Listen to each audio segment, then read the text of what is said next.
I was sitting on the floor, eating instant noodles after a long shift in Tokyo. My phone buzzed. One new email. It was from my wife. Subject: please read this. I opened it, thinking it might be a sweet message, but instead, it said, "I'm sorry. I'm filing for divorce.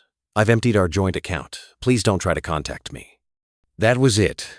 No warning, no goodbye, just an email and an empty bank account. 6 months earlier, she hugged me tightly at the airport. Her voice was shaking as she said, "Work hard. I'll be waiting when you come back." I believed her. We had a plan.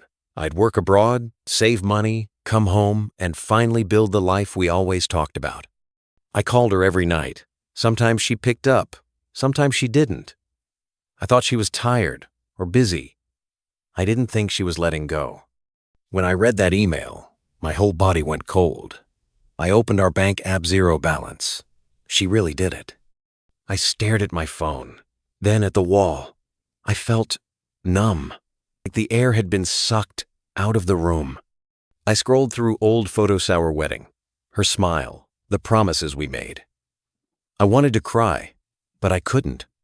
I just kept asking myself, how did we end up like this? That night broke something in me. But what I didn't know yet was that losing her would lead me to something I never expected.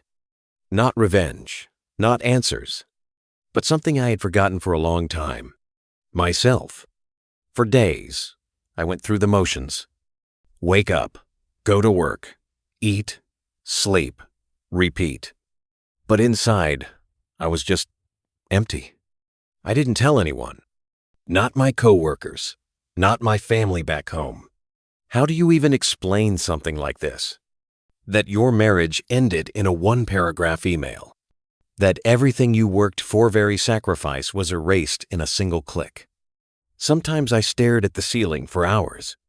Other times I walked the streets of Tokyo late at night, hoping the cold would numb me. It didn't. It only made the loneliness louder. There were moments I thought about quitting everything, just packing my bags and disappearing. But then I'd remember my parents. How proud they were when I got this job. How they waved at me through blurry eyes the day I flew out. How they said, "Just stay strong. We believe in you." So I stayed, even when I didn't want to, even when I felt like I was dying inside. One night, I passed by a small park. There was a street performer playing guitar soft, slow, something old. I sat on the bench and listened. For the first time in weeks, I felt something. Not pain, not anger, just stillness. I started going there more often, not to escape, but to feel. And then I picked up my old sketchbook. Back home, I used to draw all the time. Portraits, streets, memories. I hadn't touched a pencil in years. But suddenly, my hands wanted to move again. So I let them. At first, I just sketched quietly at night. My bed became my studio.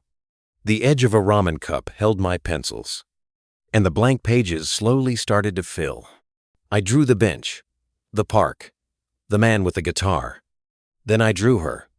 Not the version that left me, but the one I remembered before things fell apart. Her laughing at something stupid, I said.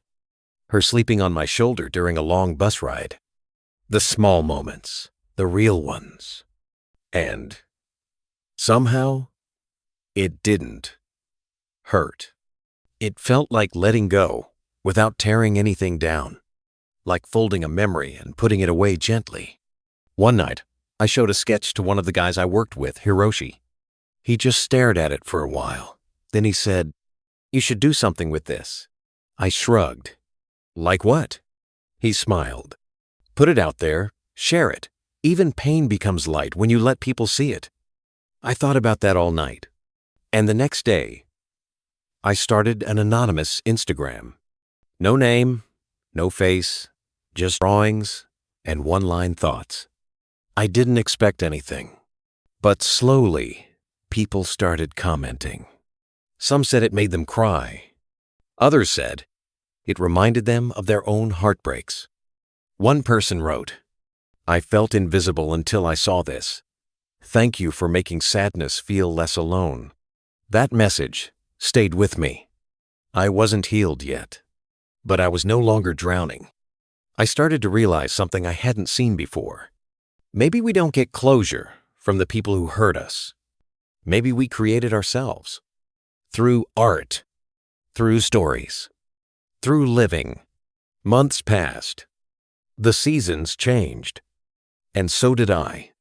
I started sleeping better, laughing more, worrying less. I didn't check her social media anymore.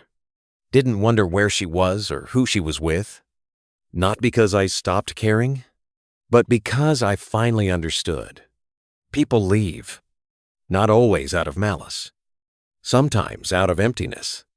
Sometimes because they don't know how to stay. Forgiveness came slowly, not with a grand moment, not with a message or an apology that never came. It came in quiet waves. Like one morning when I saw her name in an old group chat and didn't feel anything. No bitterness. No ache. Just nothing. And it felt like peace. My contract ended that winter. I packed my things. Thinner, maybe. A little older, but lighter.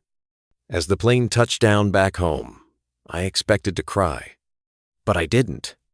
I just smiled. My parents were waiting outside the airport. When my mom hugged me, she whispered, "You look different." And for the first time, I believed that was a good thing. I walked through familiar streets with unfamiliar eyes.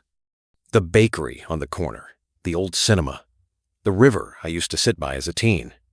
Everything looked the same. But I wasn't. I wasn't trying to prove anything anymore. Not chasing love. Not chasing closure. I was just living. One slow, honest breath at a time. Some nights, I still draw. Some nights, I still feel a twinge of sadness. But I no longer run from it. Sadness is a guest now, not a ghost. If you're listening to this and going through something similar, I don't have the answers. But I do have this. You will survive. Even when you think you won't. And someday, you'll wake up and realize you're not broken. You're just becoming someone new. And that version of you, the one who made it through, that's the most honest kind of beautiful there is.